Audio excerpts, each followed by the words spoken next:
Parents, please be advised that these tales are in the original, unadulterated form. As such, they bear little resemblance to the sanitized Disney versions of today and can contain graphic imagery. We recommend you review the text of each episode in advance. These are found at www.bedtimestorybroadcast.com. Thank you for your attention, and now on with the show.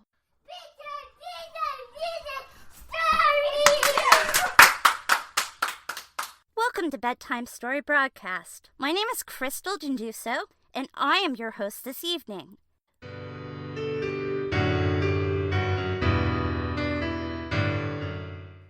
Next, Jeff Werden narrating and Courtland Johnson on guitar. Rudolph the Red-nosed Reindeer, An American Christmas Story by Robert L. May. 'Twas the day before Christmas, and all through the hills the reindeer were playing, enjoying the spills of skating and coasting and climbing the willows, and hopscotch and leapfrog, protected by pillows. While every so often they'd stop to call names at one little deer not allowed in their games. "Ha ha! Look at Rudolph! His nose is a sight! It's red as a beet, twice as big, twice as bright!" While Rudolph just wept, what else could he do? He knew that the things they were saying were true. Where most reindeers' noses are brownish and tiny, poor Rudolph's was red, very large, and quite shiny. In daylight it dazzled, the picture shows that. At nighttime it glowed like the eyes of a cat. And putting dirt on it just made it look muddy. Oh boy, was he mad when they nicknamed him Ruddy. Although he was lonesome, he was always good, obeying his parents as good reindeers should. That's why on this day, Rudolph almost felt playful. He hoped that from Santa, soon driving his sleigh full of presents and candy, dollies and toys, for good little animals, good girls and boys, he'd get just as much, and this is what pleased him, as the happier, handsomer reindeer who teased him. As night and a fog hid the world like a hood, he went to bed hopeful, he knew he'd been good. While way up north, on the same foggy night, old Santa was packing his sleigh for its flight.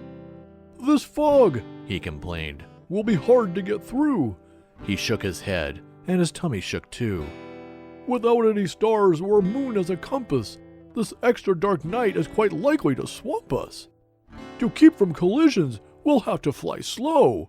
To keep our direction, we'll have to fly low. We'll steer by the street lamps and houses tonight, in order to finish before it gets light. Just think how the boys and girls' faith would be shaken if we didn't reach 'em before they awaken. Come Dasher, come Dancer, come Prancer and Vixen, come Comet, come Cupid, come Donder and Blitzen. Be quick with your suppers, get hitched in a hurry. You too will find fog a delay and a worry." And Santa was right, as he usually is. The fog was as thick as a soda's white fizz. Just not getting lost required all Santa's skill, with street signs and numbers more difficult still. He tangled in treetops again and again. He barely missed hitting a tri-motored plane. He still made good speed, with much twisting and turning, as long as the street lamps and house lights were burning. At each house, first noting the people who lived there, he quickly select the right presents to give there.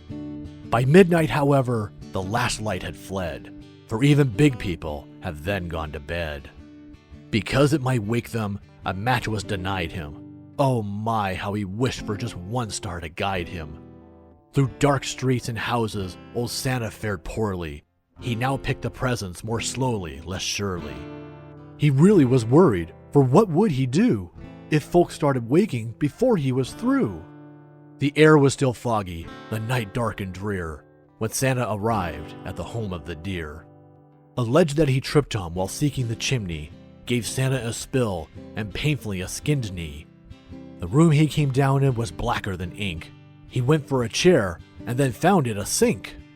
The first reindeer bedroom was so very black, he tripped on the rug and fell flat on his back. So dark that he had to move close to the bed and squint very hard on the sleeping deer's head. before he could choose the right kind of toy, a doll for a girl or a train for a boy. But all this took time and filled Santa with gloom, while slowly he groped toward the next reindeer's room. The door he'd just opened, when to his surprise, a dim but quite definite light met his eyes. The light wasn't burning, the glow came instead from something that lay at the head of the bed. And there lay, but wait now, what would you suppose? The glowing, you've guessed it, was Rudolph's red nose. So this room was easy, this one little light. Let Santa pick quickly the gifts that were right. How happy he was till he went out the door. The rest of the house was as black as before. So black that it made every step a dark mystery. And then came the greatest idea in all history. He went back to Rudolph and started to shake him, of course very gently, in order to wake him. And Rudolph could scarcely believe his own eyes. You can just imagine his joy and surprise at seeing who stood there, so real and so near, while telling the tale we've already told here. Poor Santa's sad tale of distress and delay, the fog and the darkness and losing the way. The horrible fear that some children might waken before his complete Christmas trip had been taken. "And you," he told Rudolph, "may yet save the day. Your wonderful forehead may yet pave the way. For a wonderful triumph, it actually might." Old Santa, you notice, was extra polite to Rudolph regarding his wonderful forehead. To call it a big shiny nose was out horrid. "I need you," said Santa, "to help me tonight, to lead all my dear on the rest of our flight." And Rudolph broke out in such a big grin, it almost connected his ears and his chin. A note for his folks, he dashed off in a hurry. "I've gone to help Santa," he wrote. "Do not worry." Said Santa, "My sleigh I'll bring down to the lawn. You'd stick in the chimney." And flash, he was gone. So Rudolph pranced out the door, very gay, and took his proud place at the head of the sleigh. The rest of the night, well, what would you guess? Old Santa's idea was a brilliant success. And brilliant was almost no word for the way that Rudolph directed the deer and the sleigh. In spite of the fog, they flew very quickly and low, and made such use of the wonderful glow from Rudolph's forehead at each intersection, that not even once did they lose their direction. While as for the houses and streets with a sign on them, they merely flew close so that Rudolph could shine on them. To tell who lived where and just what to give whom, they'd fly by each window and peek in the room. Old Santa knew always which children were good, and minded their parents and ate as they should. So Santa selected the gift that was right, while Rudolph's forehead gave just enough light. It all went so fast that before it was day, the very last present was given away. The very last stocking was filled to the top just as the sun was preparing to pop. The sun woke the reindeer in Rudolph's hometown. They found the short message that he'd written down, then gathered outside to await his return, and were excited, astonished to learn that Rudolph, the ugliest deer of them all, Rudolph the Red-nosed, bashful and small, the funny-faced fellow they always called names and practically never allowed in their games, was now to be envied by all, far and near, for no greater honor can come to a deer than riding with Santa and guiding his sleigh, the number one job on the number one day. The sleigh and its reindeer soon came into view, and Rudolph still led them as downward they flew. Oh boy, was he proud as they came to a landing, right where his handsome playmates were standing. These bad deer who used to nothing but tease him would now have done anything only to please him. They felt even sorrier that they had been bad, when Santa said, "Rudolph, I have never had a deer quite so brave or so brilliant as you, at fighting black fog and at guiding me through. But you, last night's journey was actually bossed. Without you, I'm certain we'd all have been lost. I hope you'll continue to keep us from grief, our future dark trips as Commander-in-Chief." But Rudolph just blushed from his head to his toes, until his whole fur was as red as his nose. The crowd first applauded, then started to screech, "Hooray for Rudolph, and we want a speech!" But Rudolph was bashful, despite being a hero, and tired his sleep on the trip totaled 0. So that's why his speech was just brief and not bright. Merry Christmas to all, and to all a good night. And that's why, whenever it's foggy and gray, it's Rudolph the Red-nosed who guides Santa's sleigh. Be listening this Christmas, but don't make a peep, 'cause that late at night, children should be asleep. The very first sound that you'll hear on the roof, provided there's fog, will be Rudolph's small hoof.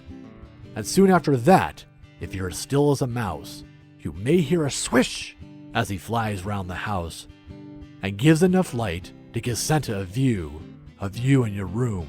And when they're all through, you may hear them call as they drive out of sight, "Merry Christmas to all, and to all a good night!"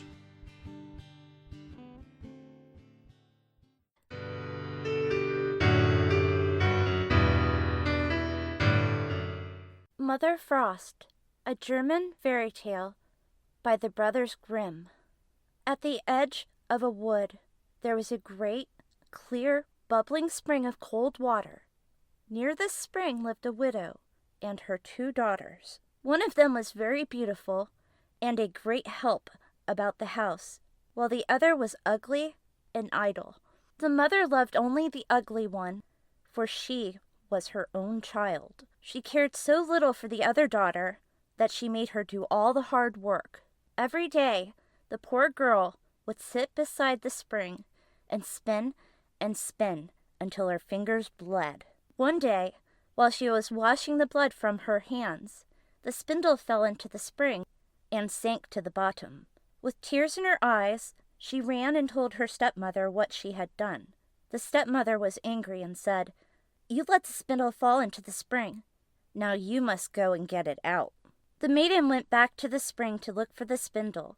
She leaned so far over the edge that her hand slipped, and down she sank to the very bottom. All at once, she found that she was in a beautiful field where many wild flowers grew. As she walked across the field, she came to a baker's oven full of new bread.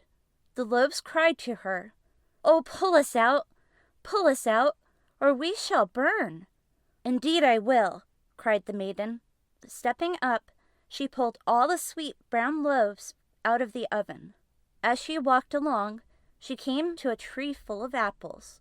The tree cried, "Shake me, shake me. My apples are all quite ripe." "Indeed I will," cried the maiden.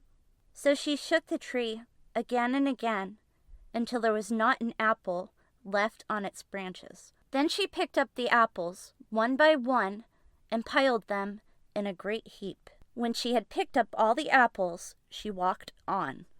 At last, she came to a small house. In the doorway sat an old woman who had such large teeth that the girl felt afraid of her and turned to run away. Then the old woman cried, "What do you fear, my child? Come in and live with me. If you will do the work about the house, I will be very kind to you. Only take care of my bed well. You must shake it and pound it so that the feathers will fly about. Then the children down on the earth will say that snowflakes are falling. For I am Mother Frost." The old woman spoke so kindly that she won the maiden's heart. "I will gladly work for you," she said. The girl did her work well, and each day she shook up the bed until the feathers flew about like snowflakes. She was very happy with Mother Frost, who never spoke an angry word.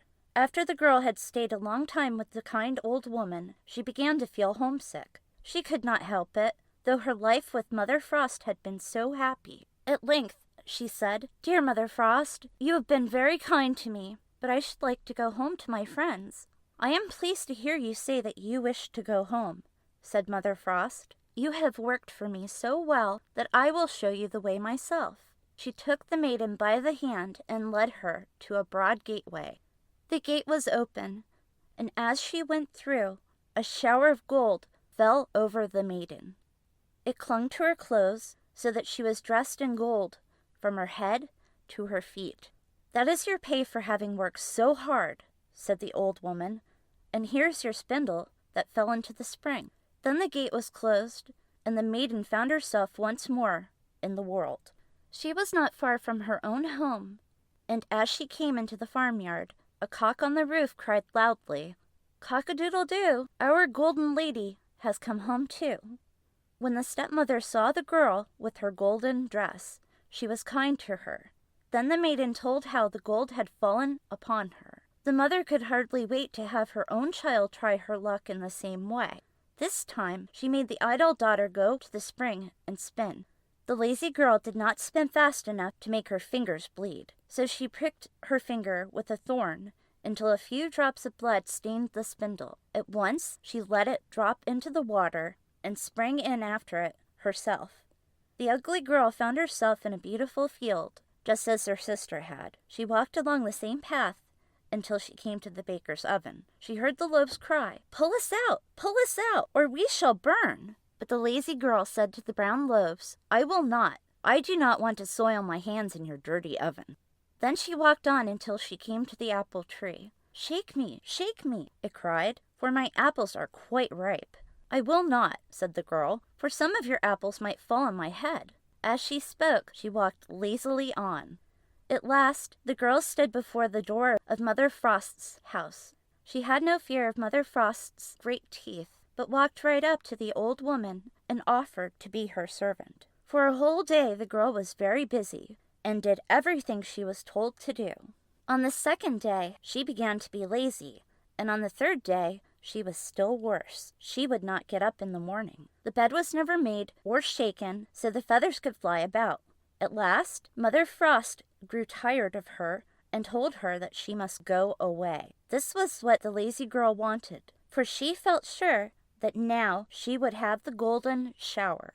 Mother Frost led her to the great gate, but as she passed under it, a kettle full of black pitch was upset over her. "That is what you get for your work," said the old woman as she shut the gate. The idle girl walked home, covered with pitch. When she went into the farmyard, the cock on the roof cried out, "Cock-a-doodle-doo, our sticky lady has come home too." The pitch stuck so fast to the girl, as long as she lived, it never came off. The end.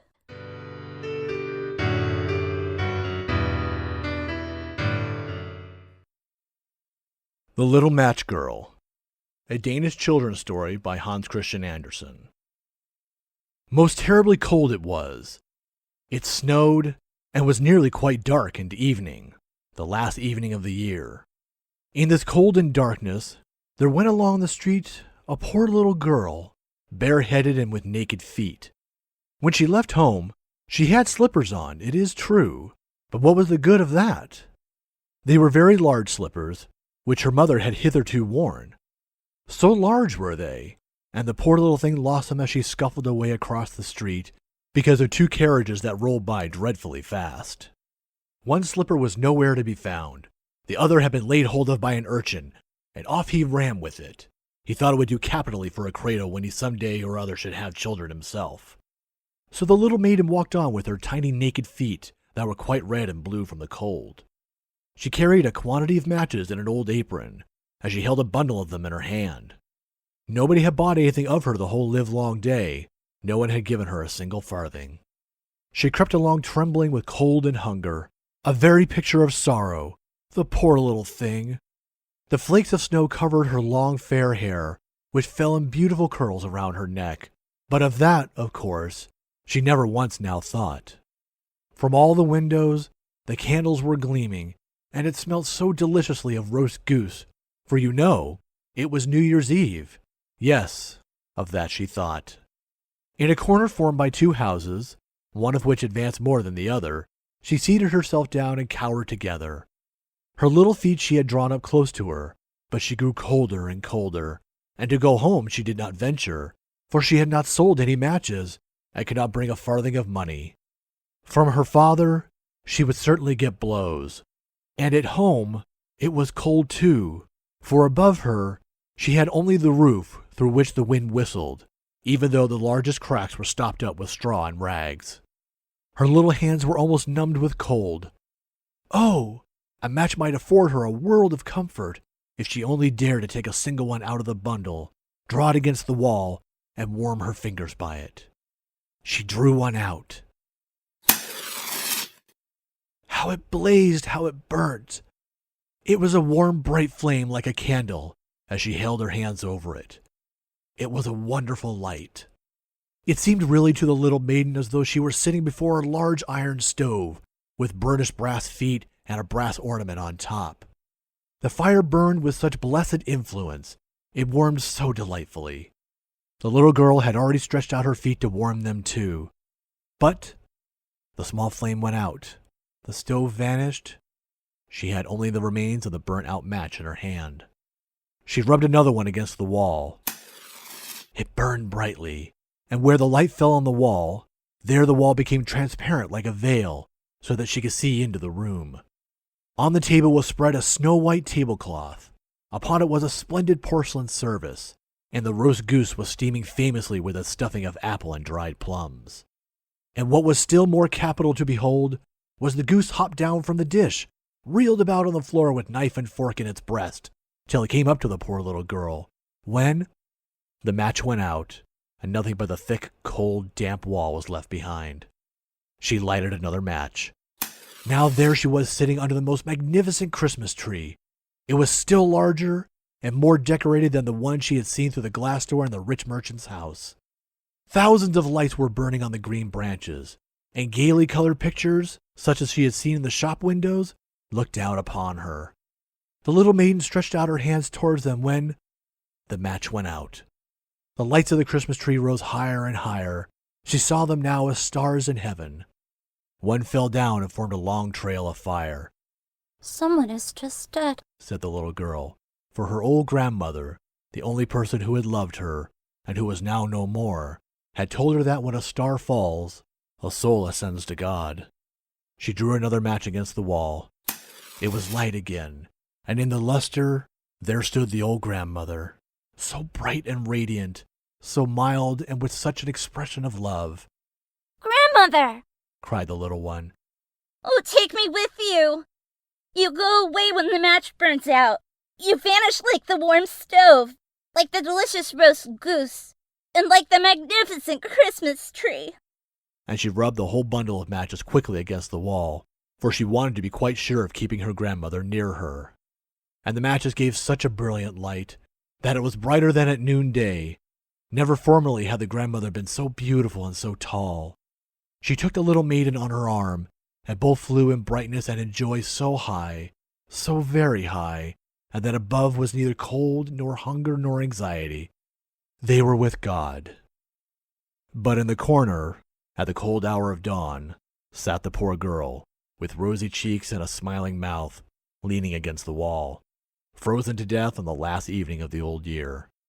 Stiff and stark sat the child there with her matches, of which one bundle had been burnt. She wanted to warm herself, people said. No one had the slightest suspicion of what beautiful things she had seen. No one even dreamed of the splendor in which, with her grandmother, she had entered on the joys of a new year. The end.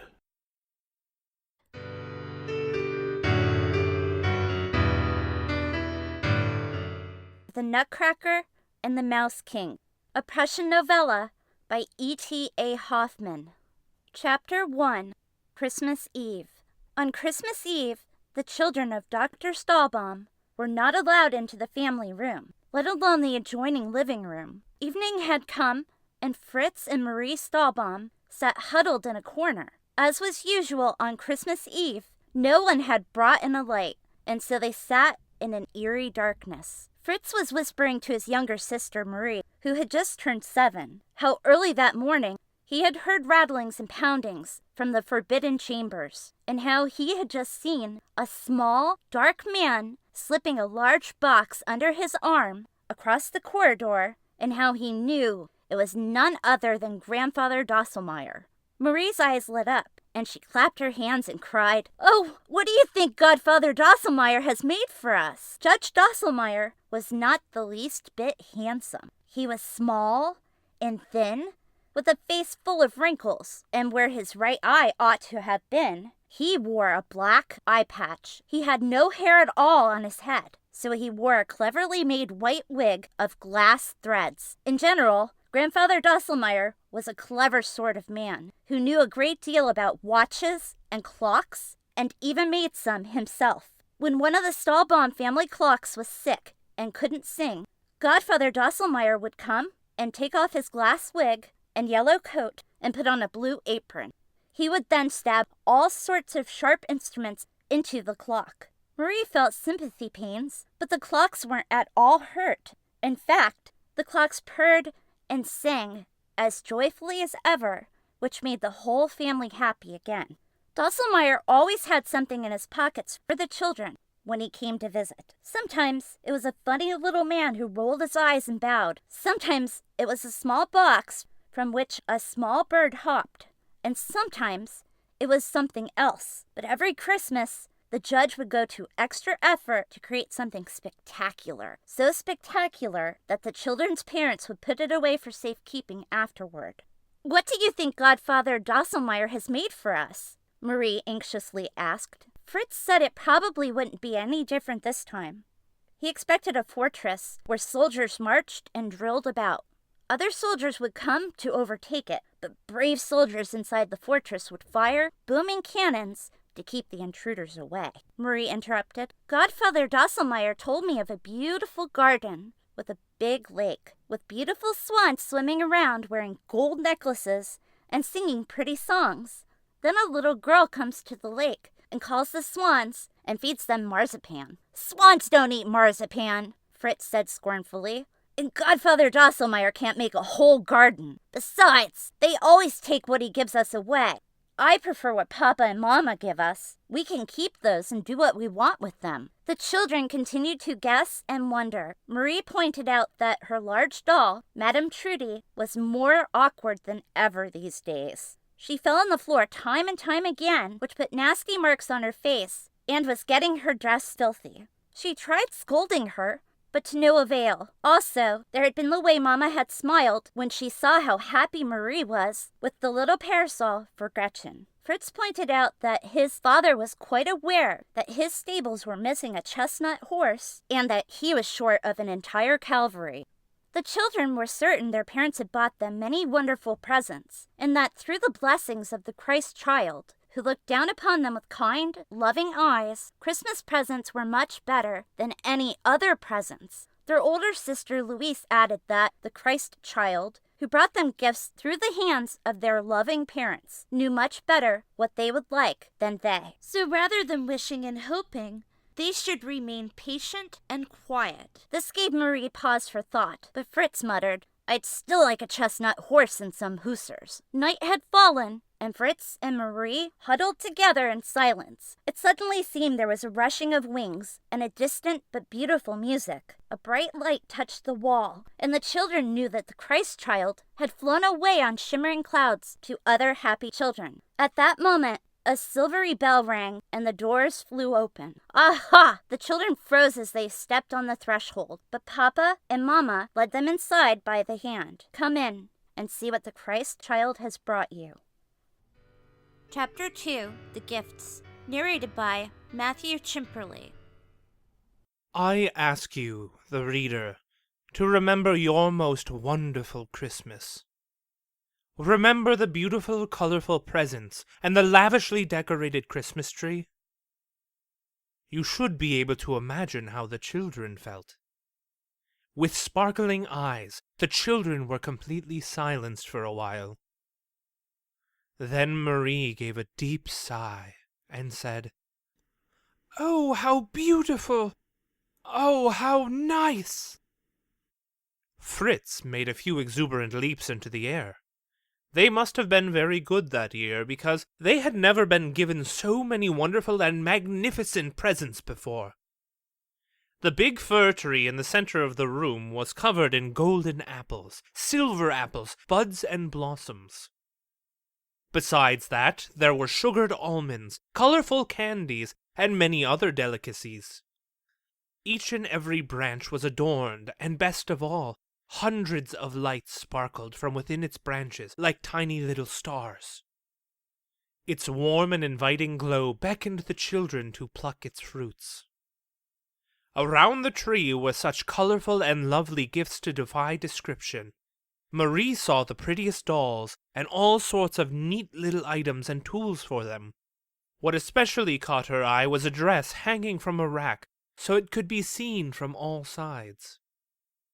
It was made of silk and adorned with colorful ribbons, and after admiring it for a moment, Marie exclaimed, "It's so beautiful! Oh, I love it! Surely I'll be allowed to wear it!" Fritz had already galloped 3 or 4 circles around the tree on his toy horse, which he had found bridled next to the table. After dismounting, he said it was a wild beast, but that was all right. He'd tame it sure enough. Then he inspected his new squadron of hussars, who were dressed handsomely in red and gold. They carried tiny silver weapons and rode on horses so white that they almost looked like they were made of pure silver. When the children quieted down, they turned to the picture books, which were filled with beautifully drawn pictures of flowers, children at play, and colorful people.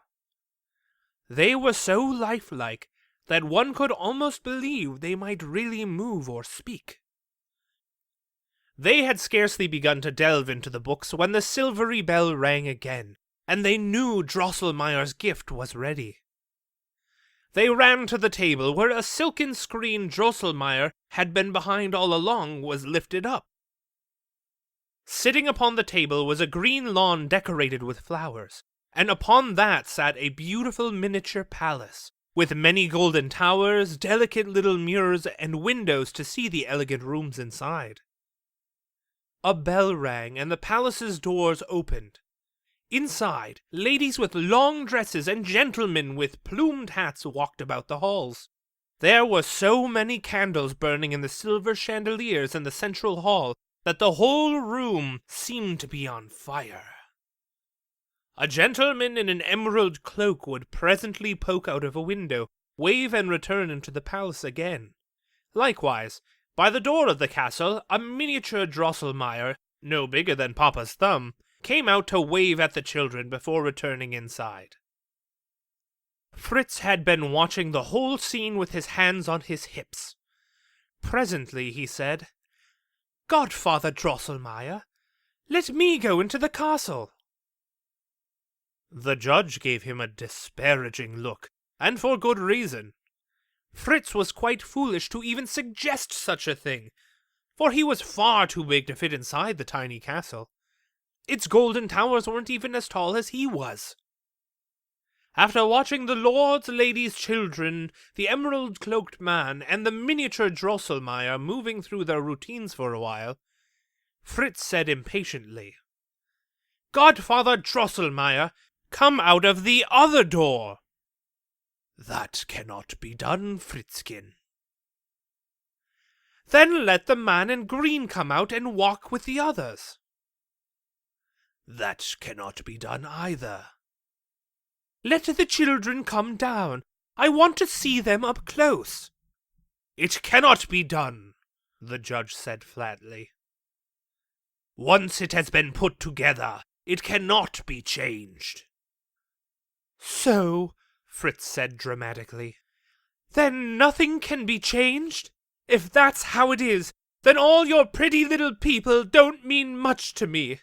I think my hussars are better, because they can go forward or backward on my command, and they're not locked up in any house."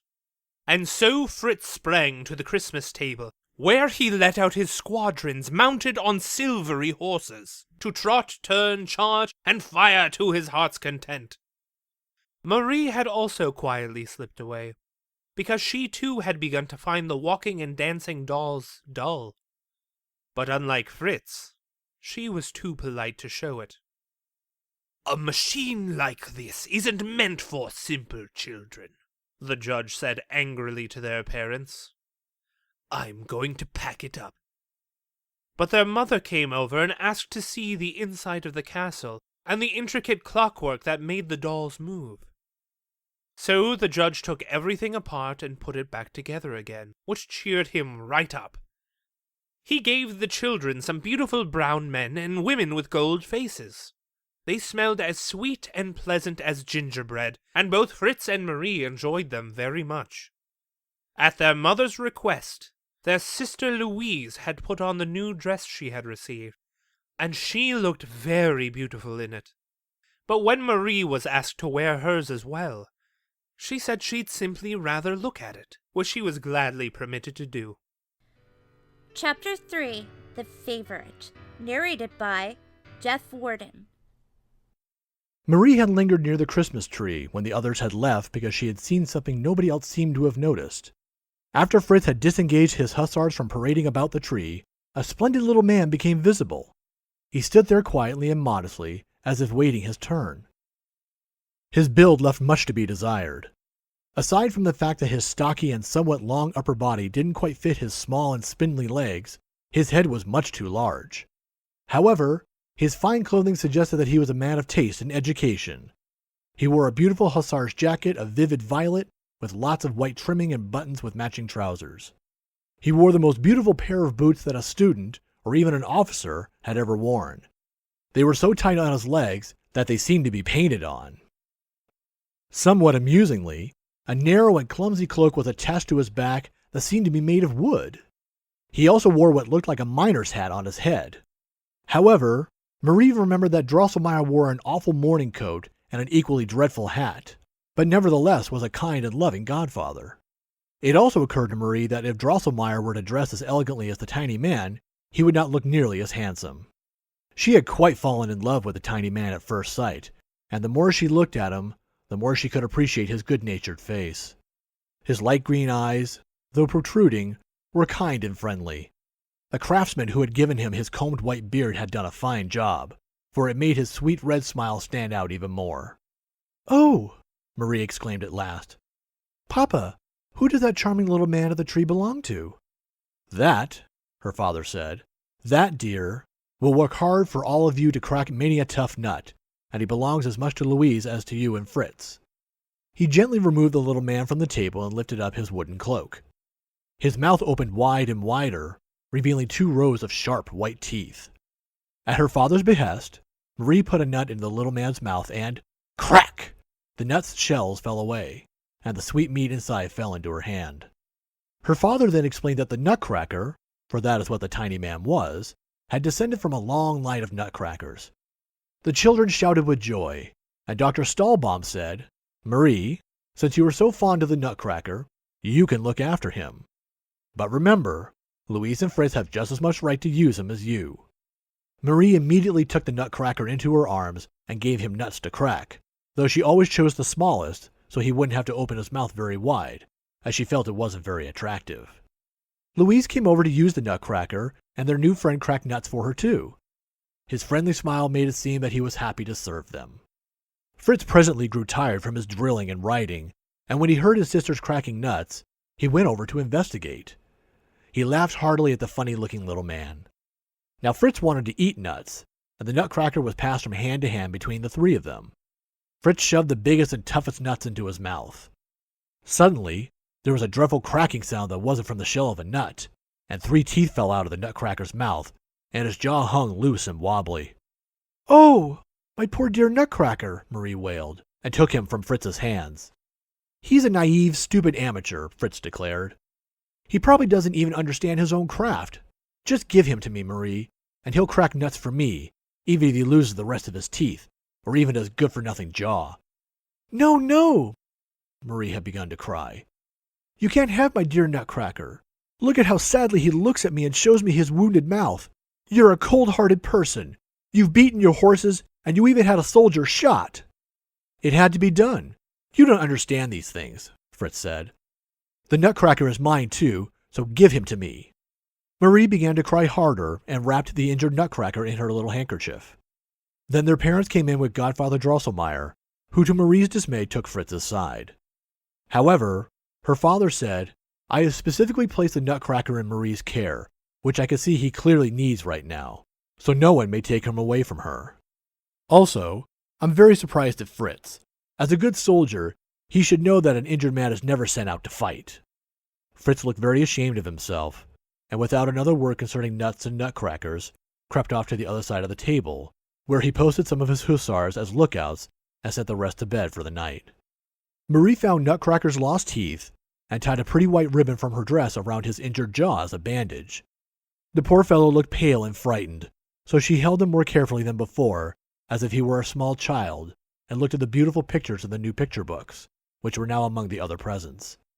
Marie became quite angry, which was quite unlike her, when Godfather Drosselmeyer laughed and continually asked how she could humor such an ugly little man so. The Nutcracker's odd similarity to Drosselmeyer came back to Marie's mind, and she said very seriously, "I'm not sure, dear Godfather, if you were dressed like my dear Nutcracker and had such nice shiny boots, whether you would look as nice as he does."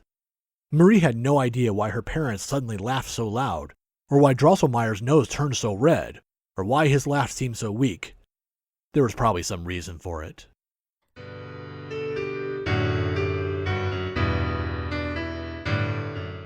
For those of you just joining us, you are listening to Bedtime Story on Radio Fairfax. For more information about the show and to access other resources, visit www.bedtimestorybroadcast.com.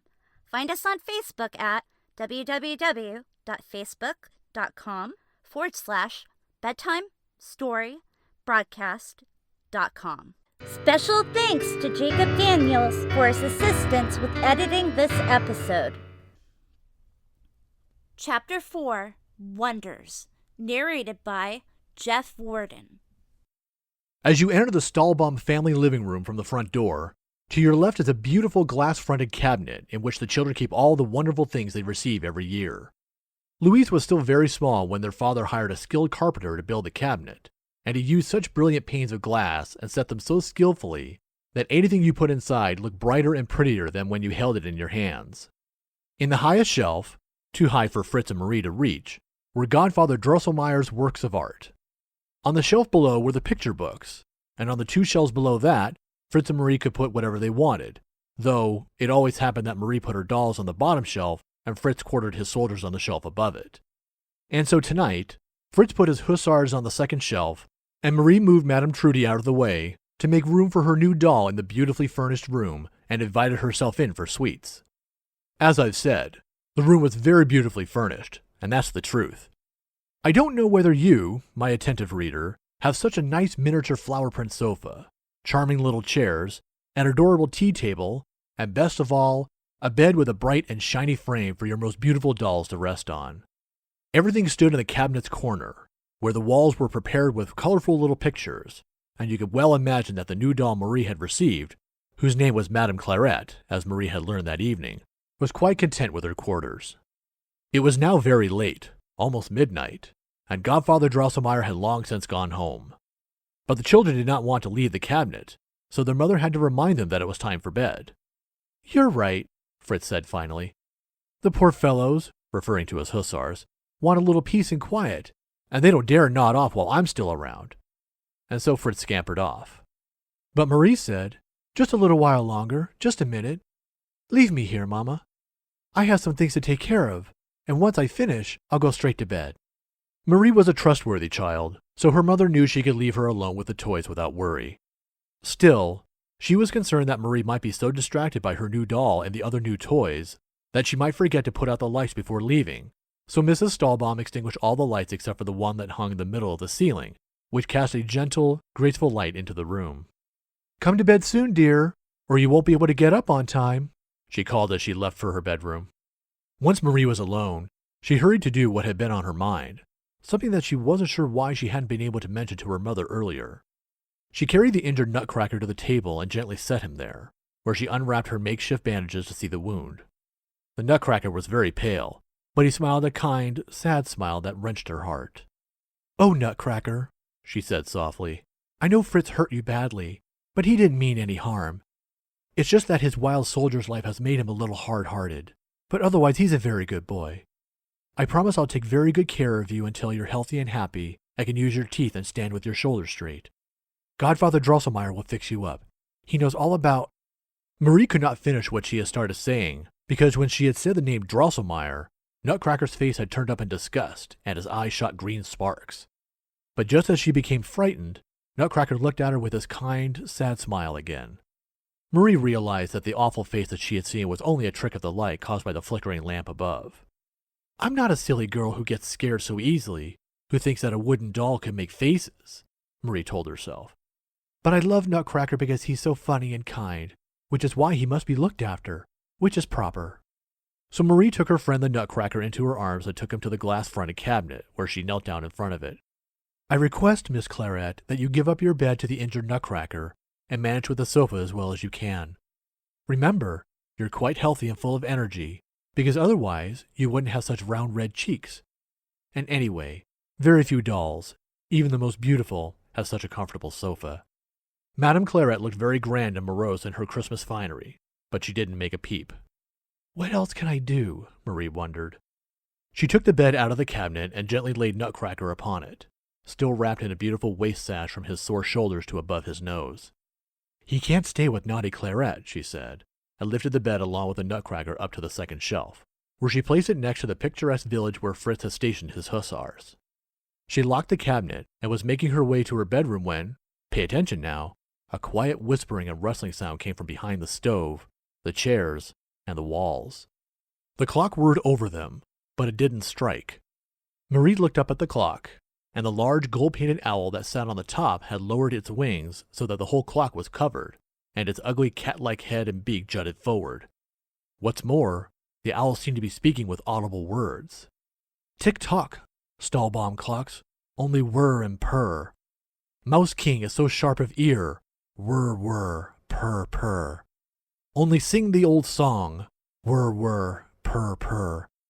Ding dong, ding dong. I promise you, he won't last long. Marie was now terrified and was just about to run away when she saw that Godfather Drosselmeyer, not the owl, was sitting on top of the clock. What she had taken for wings were really his yellow coat-tails. Marie gathered up what little courage she had left and cried up tearfully, Godfather Drosselmeyer, what are you doing up there? Come down and stop scaring me, you bad Godfather Drosselmeyer. But suddenly there was a great commotion all around. First, a shrill giggling and squeaking, then a pitter-patter like 1,000 tiny feet behind the walls, and then 1,000 tiny lights peeping out from the cracks in the floorboards. No, not lights. They were small, twinkling eyes. From every crack and crevice, mice had begun to squidge and squeeze their furry gray bodies into the room. Soon there were packs of mice running back and forth everywhere, until they all stood in rank and file just as Fritz would position his soldiers before a battle. Marie thought they looked quite cute. Unlike some children, she was not at all afraid of mice. And her fear had all but passed, when a squeal so shrill and sharp pierced the air that it made ice-cold shivers run through her back. And oh, what she saw! Now, dear readers, I know that you're just as clever and courageous as young Commander Fritz Stahlbaum, but I honestly think if you had seen what stood before Marie's eyes, you would have run away, jumped into your bed, and pulled up the covers high above your ears.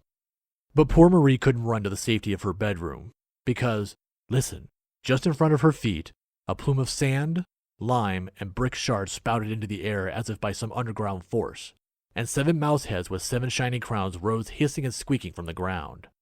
Then up came a mouse's body, at whose neck all 7 heads were attached. The mouse army gave 3 cheers in unison upon the arrival of this horrendous beast. The mouse army had been sitting until now, but now they hopped to their feet and set themselves into motion. They hopped right toward the cabinet, and toward Marie, who stood near it. She was so terrified that her heart beat so violently she thought it might jump out of her chest and she would die. Then her blood seemed to stand completely still in her veins. Nearly fading, she stepped backwards, and with a crash and a tinkle, shards of glass fell from the cabinet door pane, which she had accidentally pushed her elbow into. She felt a very sharp pain in her left arm, but her chest untightened, and she no longer heard the squeaks and squeals of the mice. Everything had become completely quiet, and although she didn't look, she believed that the noise of the breaking glass had frightened them into scampering back into their holes. But wait! What was that? Just behind Marie, in the cabinet, a small, delicate voice began. Awake! Awake! On to battle! This very night! Awake! Awake! And then there was the beautiful and musical tinkling of bells. Oh, that's my miniature carillon! Marie exclaimed happily. She jumped quickly to the side and looked inside the cabinet. There was a strange glow coming from within, and several dolls were running helter-skelter with their small arms waving about. Suddenly, Nutcracker rose up, threw off his blanket, and jumped with both feet out of the bed and loudly shouted, Crack, crack, crack! Stupid mouse pack! Squeaking, squealing, gnawing, clawing, crack, crack, crack! Stupid mouse pack! and Nutcracker drew his little sword, brandished it in the air, and shouted, "My dear vassals, friends and brothers, will you assist me in this difficult fight?" 3 scaramouches, a pantaloon, 4 chimney sweeps, 2 zither players, and a drummer immediately shouted, "Yes, my lord, we will loyally follow you through death, victory, and battle."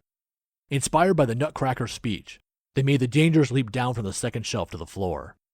They were not at all hurt because, not only were they dressed in soft wool and silk, there wasn't much inside them other than cotton and sawdust, so they plopped down like little sacks of wool. Nutcracker, on the other hand, would have almost certainly broken himself to pieces. He had 2 feet to fall to the ground, and his body was as brittle as linden wood. Indeed, he would likely have broken his arms and legs had not Madame Clairette sprang from the sofa and thrust herself out from the bottom shelf to catch the Nutcracker, who had descended brandishing his sword, in her arms. "Oh, good dear Clairette," Marie cried. "I've misjudged you so badly. I'm sure you were happy to give the Nutcracker your bed." But Madame Clairette spoke now, embracing the young hero in her silken chest. "Please, my lord, as injured and sick as you are, do not go into battle. See how your courageous vassals are ready to fight and how certain they are of victory. Scaramouche, Pantaloon, Chimney Sweep, Zither Player, and Drummer are already down, and you can see that the standard bearers of my shelf are moving. Please, my lord, either rest in my arms or watch your victory from the brim of my feathered hat." Thus Clairette spoke, but Nutcracker refused to be still and kicked his legs until she had no choice but to put him down. Nutcracker bowed politely on one knee and said, "My lady, I will always remember your grace and compassion in combat and strife." Then Clairette bent down so she could take Nutcracker by the arm. She gently lifted him up, quickly took off her sequined cincture, and tried to put it about his shoulders as a cape.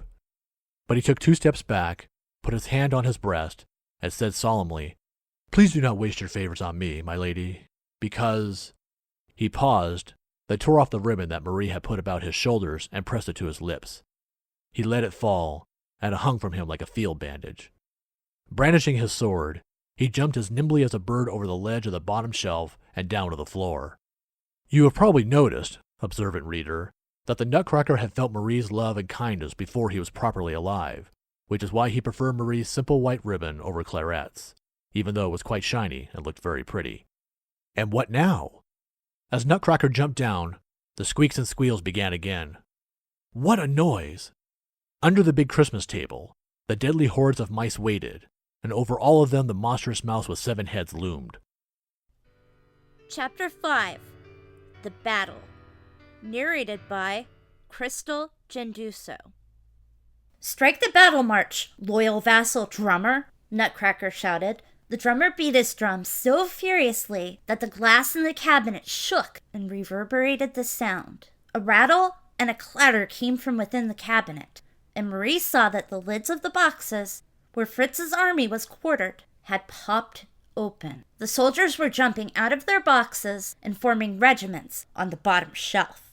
Nutcracker was running back and forth, shouting words to inspire his troops. "I see that dog of a trumpeter isn't moving himself," he cried furiously. Then he quickly turned to Pantaloon, who had become quite pale and whose long chin trembled. To Pantaloon, he said, "General, I know how courageous and experienced you are. We need a quick eye and a quicker mind. So I'm trusting the cavalry and artillery to you. You don't need a horse. Your legs are so long, you can gallop quite well on them. Now, do your job."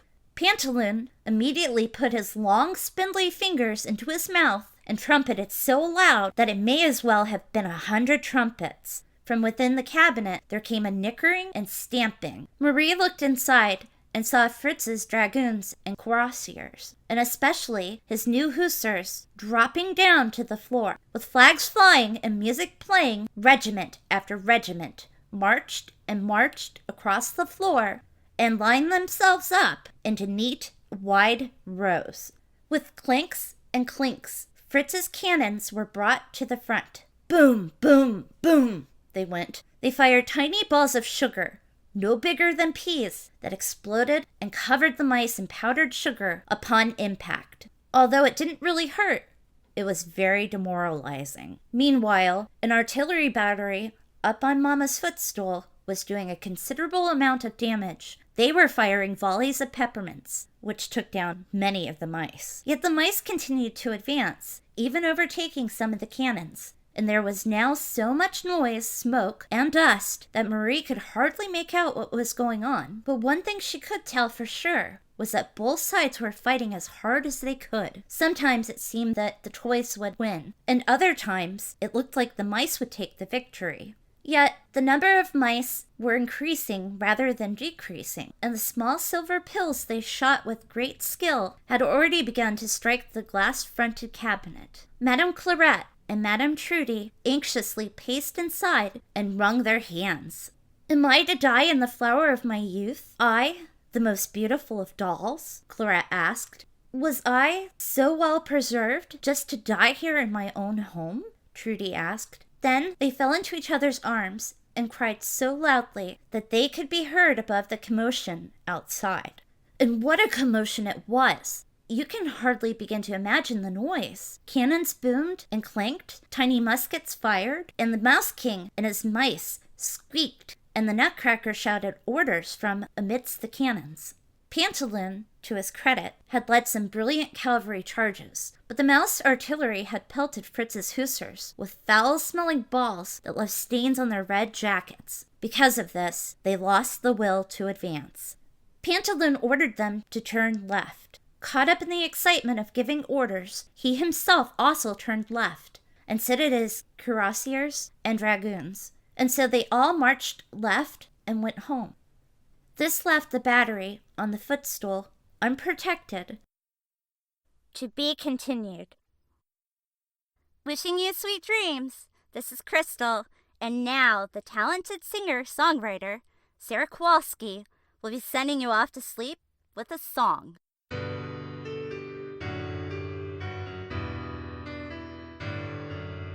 What a fun time that we've had with you, sharing this story that you maybe never knew.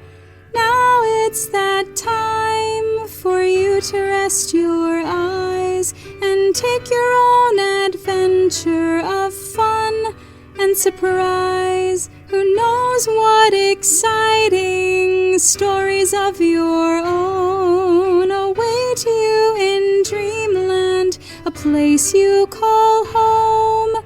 Bedtime stories bid you good night. Bedtime stories will turn out your light. It's time for us to go to bed too, but we promise we'll be here soon again, just